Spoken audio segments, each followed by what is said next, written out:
Good morning students. Commercial law ਦੇ ਵਿੱਚ ਸਾਡਾ ਚੈਪਟਰ ਚੱਲ ਰਿਹਾ ਹੈ ਡਿਸਚਾਰਜ ਆਫ ਕੰਟਰੈਕਟ, ਜਿਹਦੇ ਵਿੱਚ ਅਸੀਂ ਹੁਣ ਤੱਕ discharge of contract by agreement, by performance, by breach, ਜਿਹੜਾ ਬਾਈ ਆਪਰੇਸ਼ਨ ਆਫ ਲਾਅ ਕਰ ਚੁੱਕੇ ਹਾਂ। ਤੇ ਅੱਜ ਅਸੀਂ ਕਰਾਂਗੇ ਡਿਸਚਾਰਜ ਬਾਈ ਇੰਪੋਸੀਬਿਲਿਟੀ ਆਫ ਪਰਫਾਰਮੈਂਸ। ਇੰਪੋਸੀਬਿਲਿਟੀ मतलब किसी काम ਨੂੰ करना अगर इंपॉसिबल होवे, उन्होंने परफॉर्म करना इंपॉसिबल होवे तो वो कॉन्ट्रैक्ट जिहड़ा आ वॉइड कॉन्ट्रैक्ट हुंदा आ। क्योंकि असी जदों कॉन्ट्रैक्ट दे एसेंशियल एलीमेंट्स, एक वैलिड कॉन्ट्रैक्ट दे एसेंशियल एलीमेंट्स पढ़े सी तां असी उन्हां दे विच पढ़िया सी कि उहदी जिहड़ी परफॉर्मेंस आ वो पॉसिबल होनी चाहिए है, यानी उन्होंने परफॉर्म करना पॉसिबल होना चाहिए है। बट अगर कोई भी काम करना इंपॉसिबल आ तो फिर ओदे लिए जो किया गया कॉन्ट्रैक्ट हैगा आ वो भी जिहड़ा आ वॉइड होएगा, वो वैलिड नहीं हो सकता। ठीक है। सो जिस तरह कोई अगर पर्सन प्रॉमिस कर रहा है कि वो 1 घंटे दे विच मैंगो ट्री उगाएगा है ना गार्डन दे विच, तां ये कोई मंत्र बोल के तां ये काम करना इंपॉसिबल आ। सो एग्रीमेंट जिहड़ा आ वॉइड होएगा। बट ये जी इंपॉसिबिलिटी हैगी आ, उस टाइम ते एग्जिस्ट कर रही है जो कॉन्ट्रैक्ट साइन किया गया सी, चाहे ओदी नॉलेज किसी पार्टी नूं सीगी या किसी पार्टी नूं नहीं सीगी। जे प्रॉमिसर नूं नॉलेज सीगी कि कॉन्ट्रैक्ट नूं परफॉर्म करना इंपॉसिबल है तो और वो फिर भी प्रॉमिस कर रहा है तो वो फिर प्रॉमिसी नूं कंपनसेट करेगा, जिहड़ा भी लॉस होएगा प्रॉमिसी नूं प्रॉमिस दी नॉन परफॉर्मेंस दे करके। बट ਉਹਦੇ ਨਾਲ ਕੀ ਆ कॉन्ट्रैक्ट ਜਿਹੜਾ ਆ ਇੰਪੋਸੀਬਿਲਿਟੀ ਦੇ ਰੀਜ਼ਨ ਦੇ ਕਰਕੇ डिस्चार्ज हो जाएगा। सो ਇੰਪੋਸੀਬਿਲਿਟੀ ਜਿਹੜੀ ਹੈਗੀ ਆ ਇਹਦੇ ਨਾਲ ਕੀ ਆ, क्योंकि कॉन्ट्रैक्ट ਨੂੰ परफॉर्म करना ही इंपॉसिबल है। सो कॉन्ट्रैक्ट कभी भी परफॉर्म किए ही नहीं जा सकते। सो कॉन्ट्रैक्ट ਜਿਹੜੇ ਆ वॉइड ਹੁੰਦੇ ਆ। ਜਿਹੜਾ ਸਾਡਾ ਇੰਗਲਿਸ਼ ਲਾਅ ਹੈਗਾ ਉਹਨੇ ਇਹਨੂੰ ਇਹਦੇ ਲਈ ਬਹੁਤ ਹੀ ਹਾਰਸ਼ ਰੂਲਸ ਅਡਾਪਟ ਕੀਤੇ ਹੋਏ ਆ कि अगर परफॉर्मेंस इंपॉसिबल आ तो उत्थे फिर नॉन परफॉर्मेंस का जिहड़ा आ कोई एक्सक्यूज़ नहीं हैगा। सो कुछ एक्सैप्शनस जिहड़ियां हैगियां आ वो भी इंट्रोड्यूस कीतियां गईयां आ time to time. But England दे विच ये रूल एस्टैबलिश हो चुका है कि अगर कोर्ट ये रियलाइज़ कर रही है कि कॉन्ट्रैक्ट नूं परफॉर्म करना इंपॉसिबल आ तो कॉन्ट्रैक्ट नूं असीं टर्मीनेटेड जिहड़ा आ डिकलेयर करांगे। इस नूं डॉक्ट्राइन ऑफ फ्रस्ट्रेशन भी कहा जाता है। Frustration of contract provide a valid defence to an action for a breach of contract. कि ये नाल की है कि तुहानूं वैलिड डिफेंस मिल जाता है कि तुसीं कॉन्ट्रैक्ट की ब्रीच क्यों की, क्योंकि कॉन्ट्रैक्ट नूं परफॉर्म करना जिहड़ा आ इंपॉसिबल सीगा। सो कॉन्ट्रैक्ट की हो जाएगा वॉइड हो जाऊगा। कोई भी पार्टी जिहड़ी हैगी आ उत्थे ब्रीच लई डैमेजेस क्लेम नहीं कर सकती। बट जिहड़ी इंपॉसिबिलिटी की असी गल कर रहे हैं परफॉर्मेंस की, ये 2 तरह की होंदी है। एक होंदी है इनीशियल इंपॉसिबिलिटी, एक होंदी है सबसीक्वेंट इंपॉसिबिलिटी। इनीशियल इंपॉसिबिलिटी जिहड़ी हैगी आ ये कदों होई आ at the time of the agreement. जो एग्रीमेंट होया उस टाइम ते ही इंपॉसिबल सी उन्होंने परफॉर्म करना, चाहे पार्टीज़ नूं इस गल की नॉलेज सीगी या नहीं सी। सो कॉन्ट्रैक्ट जिहड़ा आ फ्रॉम द स्टार्टिंग ही वॉइड आ। वॉइड अब इनीशियल मतलब फ्रॉम द वेरी बिगनिंग ही वो कॉन्ट्रैक्ट वॉइड आ। कोई कॉन्ट्रैक्ट अराइज ही नहीं होया हुंदा उस केस दे विच। इस दे विच एग्रीमेंट जिहड़ा आ वॉइड हुंदा आ। बट सैकेंड जिहड़ी है इंपॉसिबिलिटी वो हैगी सबसीक्वेंट इंपॉसिबिलिटी। सबसीक्वेंट मतलब जो कॉन्ट्रैक्ट साइन किया गया, जो एंटर किया गया तो उन्होंने परफॉर्म करना पॉसीबल सी, बट बाद विच कुछ रीजनस के करके, कुछ सरकमस्टांसिस के करके उन्होंने परफॉर्म करना जिहड़ा आ इंपॉसिबल हो गया। बट इस केस के विच 3 कंडीशन सैटिस्फाइड होनियां जरूरी ने। पहला कि वो काम नूं करना जिहड़ा आ इंपॉसिबल आ, और ये इंपॉसिबिलिटी उस रीजनस के करके हुई है जिस रीजन नूं प्रॉमिसर चाह के भी कंट्रोल नहीं कर सकता। थर्ड इंपॉसिबिलिटी जिहड़ी आ प्रॉमिसर द्वारा खुद इंड्यूस नहीं की गई, यानी वो खुद ही क्रिएट नहीं की गई। सो कॉन्ट्रैक्ट जिहड़ा आ जो साइन किया गया सी वो वैलिड सीगा, बट बाद विच इंपॉसिबिलिटी दे करके क्योंकि उन्होंने परफॉर्म नहीं किया जा सकता, सो वो की हो गया वॉइड होएगा। हो गया तो उहदे नाल पार्टीज़ जिहड़ियां अपनी ऑब्लीगेशनस तो डिस्चार्ज हो जांदियां। हुण ये जिहड़ा है इंपॉसिबिलिटी दा इहदे किहड़े-किहड़े अगे रीजनस हुंदे आ जिन्हां करके इंपॉसिबिलिटी हो जाती है। फर्स्ट है destruction of the subject matter. अगर जेड़ा जद जिहदे लिए कॉन्ट्रैक्ट साइन किया गया, जिस चीज़ का कॉन्ट्रैक्ट आ, जो सबजैक्ट मैटर आ, अगर वो सबजैक्ट मैटर ही डिस्ट्रॉय हो जाता है बिना किसी पार्टी के फॉल्ट तो असी मन्नांगे कि कॉन्ट्रैक्ट जिहड़ा हैगा आ वो डिस्चार्ज हो गया।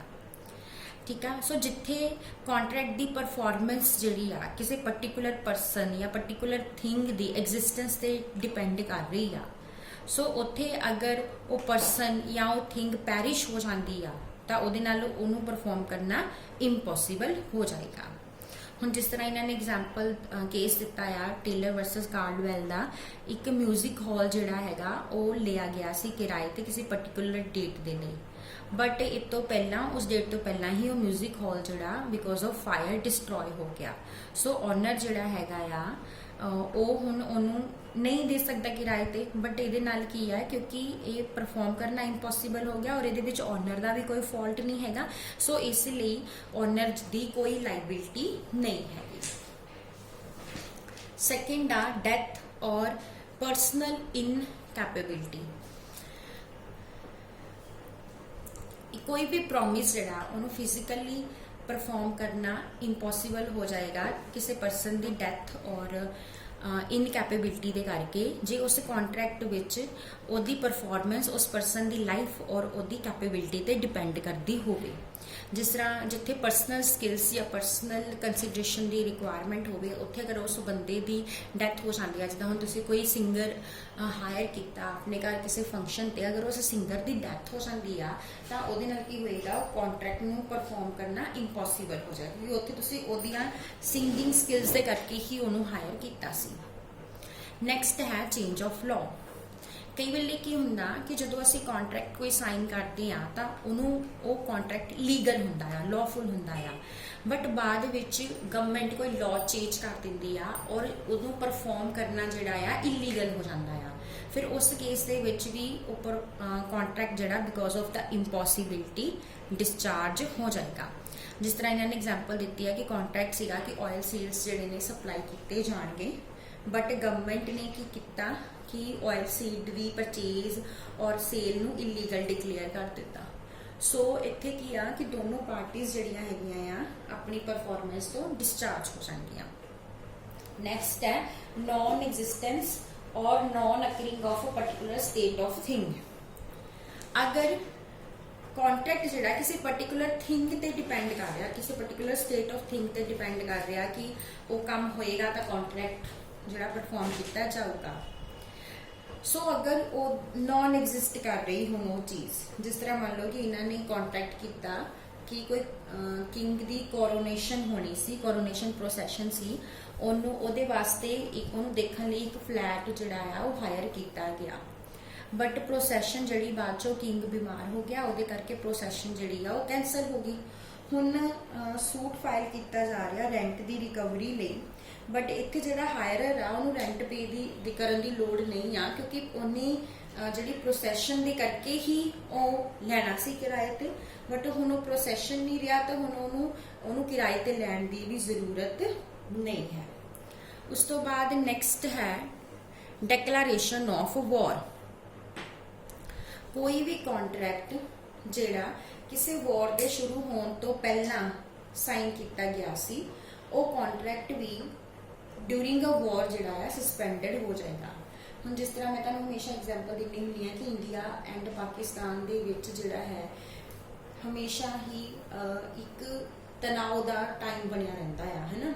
सो जिस टाइम तक पीस हैगी या शांति हैगी उस वेले कोई कॉन्ट्रैक्ट साइन कर लिया गया, बट बाद विच की आ कि लड़ाई लग जाती है, मान लो तो लड़ाई लगन दे करके हुण की होएगा, हुण उस कॉन्ट्रैक्ट नूं परफॉर्म करना जिहड़ा आ इम्पॉसिबल हो जाए, क्योंकि किसी भी एनमी, क्योंकि उस वेले वो कंट्री जिहड़ी है एनमी कंट्री होगी। सो एनमी कंट्री ना तो ट्रेड किया ही नहीं जा सकता, सो उस वेले उन्होंने परफॉर्म करना इम्पॉसिबल हो जाता है। सो कॉन्ट्रैक्ट जिहड़ा हैगा वो वॉइड हो जाएगा। सो ये कुछ जिहड़े हैगे आ रीजनस ने जिहड़े दिते हुए जिन्हां करके कॉन्ट्रैक्ट्स नूं परफॉर्म करना इम्पॉसिबल हो जाता है। हुण नैक्सट इहदे विच की है एक्सैप्शन। हुण इस चीज़ दियां इम्पॉसिबिलिटी दियां कुछ एक्सैप्शनस भी हैगियां आ। फर्स्ट है डिफिकल्टी ऑफ परफॉर्मेंस। अगर तुसी ये कह रहे हो कि कॉन्ट्रैक्ट ਨੂੰ परफॉर्म करना डिफिकल्ट आ, सो इस रीजनस ਦੇ ਕਰਕੇ मोर डिफिकल्ट आ, मोर एक्सपेंसिव आ या लैस प्रॉफिटेबल आ, ਇਹਦੇ ਕਰਕੇ कॉन्ट्रैक्ट ਨੂੰ void नहीं ਕੀਤਾ जा सकता। सैकेंड आ कमर्शियल इंपॉसिबिलिटी। कमर्शियल इंपॉसिबिलिटी ਜਿਹੜੀ ਹੈਗੀ ਆ ਉਹ ਵੀ ਮੰਨੀ ਨਹੀਂ ਜਾਂਦੀ। फिजिकल या लीगल इंपॉसिबिलिटी तो मनी जाती है बट कमर्शियल नहीं मनी जाती।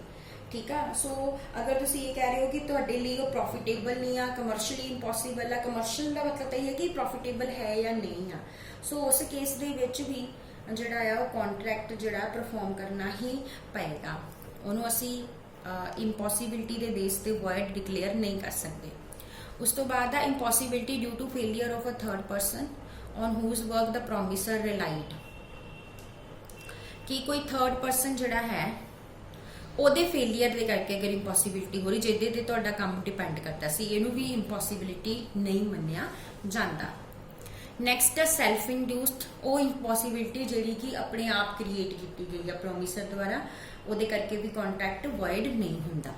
ਨੈਕਸਟ ਆ failure of one of the object, मतलब बहुत सारिया चीज़ों ते कॉन्ट्रैक्ट डिपेंड करता सी, ਉਹਦੇ ਵਿੱਚੋਂ कोई एक अगर ऑब्जेक्ट फेल हो जाता तो ਉਹਦੇ ਨਾਲ भी कॉन्ट्रैक्ट टर्मिनेट नहीं होता।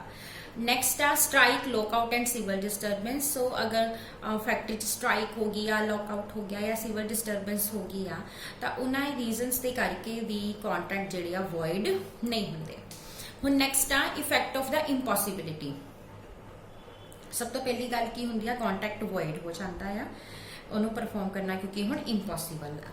Second benefits to be restored, अगर उस कॉन्ट्रैक्ट के अंडर किसी पार्टी नूं किसी परसन नूं कोई बेनिफिट मिलिया आ तो उन्होंने वो बेनिफिट जिहड़ा हैगा रिटर्न करना पैंदा आ, रीस्टोर करना पैंदा दूसरे परसन नूं जिहदे तो उन्होंने वो बेनिफिट जिहड़ा मिलिया हुंदा आ।